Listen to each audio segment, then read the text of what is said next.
Kepala Dinas Perhubungan Provinsi Maluku Muhammad Malawat menyatakan, selama ini pemerintah provinsi rutin melakukan diskusi bersama kabupaten dan kota untuk memetakan kebutuhan masyarakat.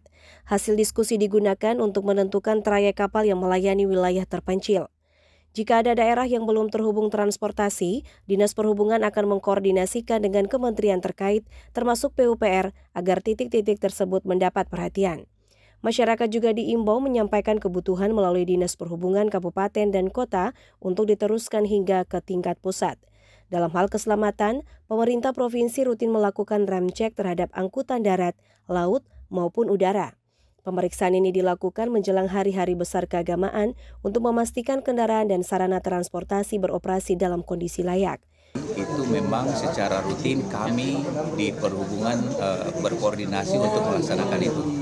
Secara berkala atau secara rutin setiap hari-hari besar keagamaan seperti Lebaran dan Natal Tahun Baru itu biasa kita melakukan ram cek baik darat dalam hal ini bis maupun kapal penyeberangan, kapal BM maupun sampai dengan pesawat yang ada di Bandara Patimura.